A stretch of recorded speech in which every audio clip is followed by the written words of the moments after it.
Përshëndetje miq të Albania Digital Connection, mirë se erdhët në episodin e radhës të podcastit tonë, me qenë se jemi në prag Pashkje. Në këto episodet në vazhdim kemi menduar të flasim pak më shumë për në këtë kontekstin e Pashkës. Si gjithmonë edhe sot do jem bashkë me Afrimin. Afrim, mirë se erdhe. Tani për temën që do flasim sot është një ide që unë gjithmonë më ka ngacmuar për shkak edhe të studimeve që kam kryer për gjuletërsi, po edhe për shkak të historisë. Edhe jam shumë e gëzuar që kemi mundësinë për të folur për këtë temë sot. Tema është që do flasim pak për historinë tonë. Ndoshta do shkojmë shumë vite pas, se nuk e di për ty Afrim, po unë kam dëgjuar shpesh që ne si shqiptar mendojmë që Krishterimi në Shqipëri ka ardhur pas komunizmit. Ndoshta kur u hap Shqipëria dhe filluan të vinin misionarët e parë nga vendet e tjera, edhe ka shumë njerëz që mendojnë që Krishterimi ka filluar këtu. Por historia tregon të kundërtën. E kam dëgjuar edhe unë, Vasi, edhe dukshëm është një nga ato deklaratat krejtësisht të painformuara, kështu që mund të flasim më shumë për këtë. Edhe kjo ka që ndoshta dhe ideja që mua më kanë nxitur për diskutuar pak më shumë, që më vjen shumë keq që ne si popull, ne nuk jemi një popull i ri, jemi popull i lashtë edhe kemi gjithë ato historia jonë shumë e gjerë, po më vjen keq që ne, edhe sidomos ndoshta të rinj dalemi vetëm në këto 30 vitet e fundit të historisë së Shqipërisë. Kështu që sot do flasim pak për fillimet e krishtërimit në Shqipëri. Tani për gjithë ata që se dinë, nëse do lexosh Biblën, tek letra e Apostullit Paul drejtuar romakëve, tregon shumë qartë që krishtërimi në Shqipëri filloi që në kohën e Paulit, që në shekullin e parë. Pauli vetë ka përmendur që un kam predikuar ungjillin e Krishtit që nga Jeruzalemi deri në Iliri. Kjo është fakt mos e i dukshëm i qartë, nuk kemi se si ta hedhim poshtë. Por që nga periudha e Paulit edhe deri në vazhdim edhe në ditët që ne jetojmë, historia tregon që pas ti ka pasur shumë njerëz që kanë ardhur në Shqipëri, kanë jetuar besimin e tyre, janë përpjekur të ndikojnë njerëz që kanë pasur rreth e rrotull, qoftë klerik të kishës katolike apo klerik të kishës ortodokse, apo edhe njerëz të tjerë që e kanë pasur për zemër atë gjë që kanë bërë. Edhe unë do të që të ndaremi Afrim pak më shumë tek kjo, tek fillimet e historisë, fillimet e krishtërimit në Shqipëri. Domethënë, nuk është aq shkurt sa i bijem ne, ka pasur shumë njerëz që mbase edhe jo mbase, por ka pasur shumë njerëz që kanë dhënë jetën, që ju ka kushtuar, ka pasur një kosto të lartë për ta, për të jo vetëm për të besuar, por edhe për të qëndruar, për të mos e mohuar besimin e tyre. Një problem serioz që kemi është për shkak të qenit një popull i vogël edhe mungesës së vëmendjes kryesisht në studime, por besoj edhe për shkak të pushtimit të gjatë nga një perandori që me siguri nuk e dim, me siguri që nuk ishte shumë miqësore me krishtërimin edhe të krishterët, ne kemi humbur ndoshta shumë gjurmë të këtyre dëshmive të krishtërimit. Por dukshëm për shkak të pozicionit gjeografik, mënyrës se si është përhapur krishtërimi që nga fillimi pas Jezusit, letrat që citove, është e dukshme që aktiviteti kryesor i përhapjes së ungjillit, i të folur për Jezusin, ka ndodhur kryesisht në botën e sotme që është zona e Turqisë, Greqisë, Shqipëria, Iliria asaj kohe, edhe pastaj pjesa tjetër në Perëndim, duke filluar nga Roma, Italia deri në Spanjë. Kështu që me siguri që kemi pasur gjurmë të krishtërimit, ka plot përveç këtyre deklaratave direkte siç e lexova ti, që Pali thotë unë e kam predikuar ungjillin deri në Iliri, ka edhe dëshmi të tjera, ka emra vendesh që përkojnë, ka histori nga tradita që përmendin emrat të krishterëve të ndryshëm ose njerëz që kanë ndikuar. Kështu nuk besoj që ka fare dyshim Vasi që patjetër krishtërimi si në gjithë botën e asaj kohe dhe botën që jetojmë ka pasur gjurmë në zonën tonë dhe ne kemi plot njerëz siç e përmendën, njerëz që kanë jetuar besimin në këtë zonë dhe kanë ndikuar jo vetëm për besimin, po edhe për kulturën, traditën. Kështu që kemi shembuj plot. E di që do flasim për disa sot, po jam i sigurt që mund të harxojmë muaj të tërë duke folur për shumë më tepër njerëz. Ndoshta edhe disa histori që nuk i dim. Ndikuar atëherë dhe ndikimi i tyre vazhdon të shtrihet deri në ditët e sotme. Edhe në fakt un kam përzgjedhur disa, një nga këto figura që për mendimin tim ka pasur një ndikim jashtëzakonisht të madh në historinë tonë, është figura e një kleriku katolik, Dom Nikol Kaçori, edhe arsyeja pse doja të ndaleshim te kjo nuk është vetëm patjetër që ndikimi i klerikëve edhe për te besimit tonë edhe në gjëra më praktike, do që një nga figurat kryesore të historisë tonë është edhe figura e një klerik katolik, siç është Dom Nikol Kaçori.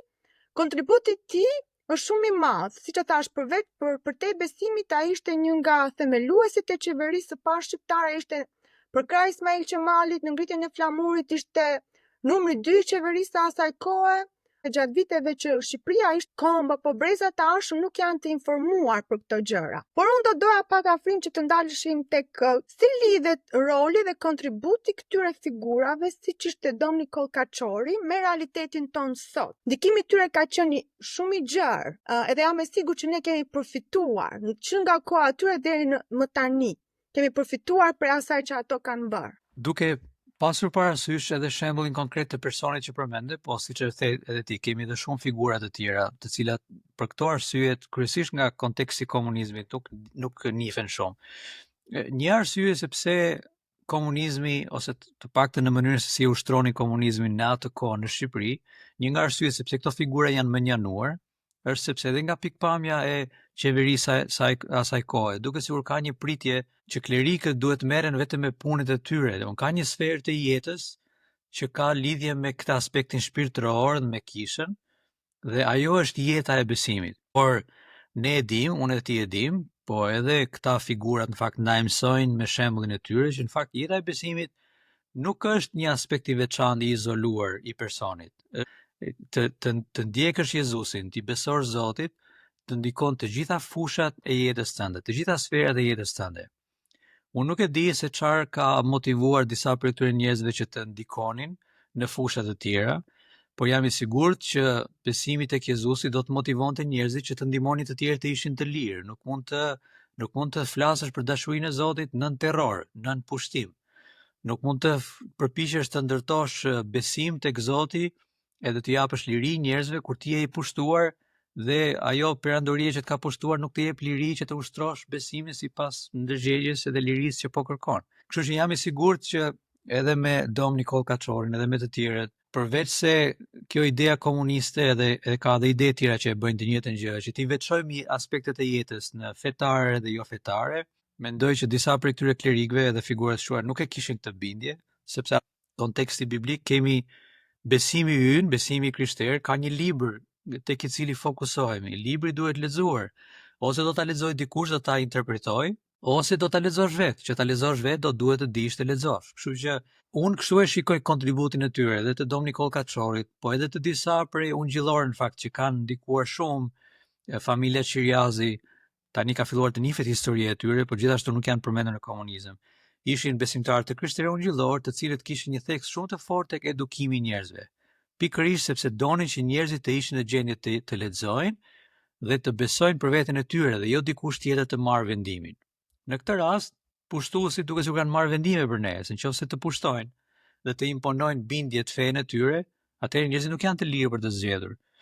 Nëse nuk ke një qeverisje demokratike, e cila të mundson lirinë e besimit, lirinë e zgjedhjes, atëherë nuk ke liri për të zgjedhur. Si mund të ndjekësh Jezusin me detyrim, domethënë, Jezusi vetë nuk e kërkon këtë. Duke pas parasysh këtë, mendoj që janë ja dy shembuj, dy parime që mund të jenë me vlerë edhe për ne sot. E para njerë, ne vetë të mos e ngushtojmë jetën e besimit vetëm në sferën individuale dhe private. Të ndjekësh Jezusin do të ndikojë të gjitha sferat e jetës tënde, duke përfshirë edhe jetën tënde publike. Tani kjo nuk do të thotë që ne të detyrojmë të tjerë të bëjnë njëta zgjedhje, por të paktën të kemi lirinë për të komunikuar bindjet që kemi edhe në këto fusha. Kjo do ishte e para dhe si rrjedhoi e kësaj, besoj që do ishte mirë edhe për ne sot që të mund të shikojmë mënyra për të kontribuar përtej besimit ton personal edhe privat. Çfarë mund të bëjmë për shoqërinë tonë sot? Si mund të ndihmojmë për edukimin? Si mund të ndihmojmë për qeverisje të mirë? Si të kenë mundësi të edukohen dhe të bëjnë zgjedhjet e duhura? Mendoj që shembulli i këtyre burrave si figurave si Dom Nikol Kaçori për shembull do të ishte shumë frymëzues, sepse jam i sigurt kur ai ka punuar për pavarësinë e Shqipërisë, nuk donte pavarësinë vetëm katolikëve ose njerëzve që kishte në sferën e tij. Donte pavarësinë e gjithë shqiptarëve që të kenë mundësi të zgjedhin. Mendoj që këto janë ca mësime që dua t'i mbaj mendun e t'i kem parasysh kur hasin figurat e kësaj natyre. Po shumë dakord afrim me dy parime që solle. Por është vërtet që figurat të tilla janë shumë frymëzim, edhe unë shpresoj që edhe njerëzit që do të shohin podcastin tonë edhe brezat e rinj të frymëzohen nga kontributi dhe roli këtyre figurave. Tani një pikë tjetër që dua të ndalem afrim edhe të diskutojmë pak më shumë është që Dom Nikol Kaçori përkiste periudhës ndoshta periudhës kur ne ishim në pushtimin turk, po ka pasur edhe figura të tjera, sidomos gjatë kohës komunizmit, dhe komunizmi ka qenë shumë agresiv me njerëzit që jo vetëm që e besonin Zotin në zemrën e tyre, por edhe që përpiqeshin ta jetonin jetën e tyre të fokusuar edhe me qendër besimin, me qendër Zotin. Unë po lexoja pak edhe më bëri përshtypje që Kisha Katolike numëron rreth 38 martir, njerëz që pak a shumë jo është marrë jeta në kohën e komunizmit, pra besimi ose bindjet e tyre në lidhje me besimin kishin një kosto të madhe për ta. Edhe ndër 38 martirët e Kishës Katolike të ershme atë kohë, përfshihet edhe një grua, një vajzë e re vetëm 22 vjeçe. Unë e kam dëgjuar për herë të parë historinë e saj kur kam qenë studente dhe jam e sigurt që shumë njerëz nuk e kanë dëgjuar ndonjëherë. Ajo quhej Marie Tuci, ishte mirditore, edhe ajo ishte për kohën e saj, ishte pak a shumë jashtë normales që një vajzë të studionte. Ajo kishte studiuar për murgesh, ishte kthyer dhe punonte si mësuese në zonën e mirditjes, një zonë shumë problematike, sidomos në kohën e komunizmit. Por mua më ka bërë përshtypje kur kam dëgjuar historinë e saj që ajo për shkak të besimit është burgosur, është keq trajtuar, edhe madje kam lexuar një poezi që vdekja e saj ka qenë shumë makabre, e kanë futur bashkë me disa mace të egra në një thesë dhe ajo ka vdekur në atë lloj mënyre. Edhe për mua, një vajzë 22 vjeçe që ishte kaq e qartë në lidhje me besimin e saj, që ishte kaq e fortë në bindjet e saj dhe kaq e guximshme për të qëndruar deri në fund pavarësisht kostos. Edhe kur mendoj për figurën e saj, pyetja ime është që sa e rëndësishme është për ne si popull, sa e rëndësishme është për komunitetin e krishterë që ne t'i kthejmë sytë të shkuar, t'i kthejmë sytë të historia. Ndoshta shembuj si kjo, ajo ishte një vajzë e re që jetoi shumë pak, edhe ndoshta kontributi i saj ishte shumë i vogël, por mënyra se si ajo u largua nga kjo jetë, ndoshta është një nga historitë më makabre që un kam dëgjuar ndonjëherë për sa i përket shqiptarëve. Që këto figura nuk duhen lënë në hares, por ndoshta duke diskutuar, duke sjellë në vëmendje si mund të na ndikojnë ne, si mund të na nxisin ne për të ecur me Zotin, për të qëndruar në Zotin, pavarësisht kostos që ka, por që nuk krahasohet asnjëherë me koston që kishte në atë kohë. E drejt Vasi, edhe unë kam dëgjuar shumë pak për historinë e saj, duket tragjike, domethënë është pa besueshme. Reagimi i parë që kam është duket e pabesueshme se si një njeri mund t'i bëj këtë gjë një njeriu tjetër. Po kjo shkon pak përtej diskutimit për fenë dhe besimit, po lloji i makabritetit edhe sfidës është e pabesueshme. Mendimi i dytë që kisha, edhe mendoj që kjo është një gjë që do t'ja vlente që ta kujtojmë edhe për veten tonë.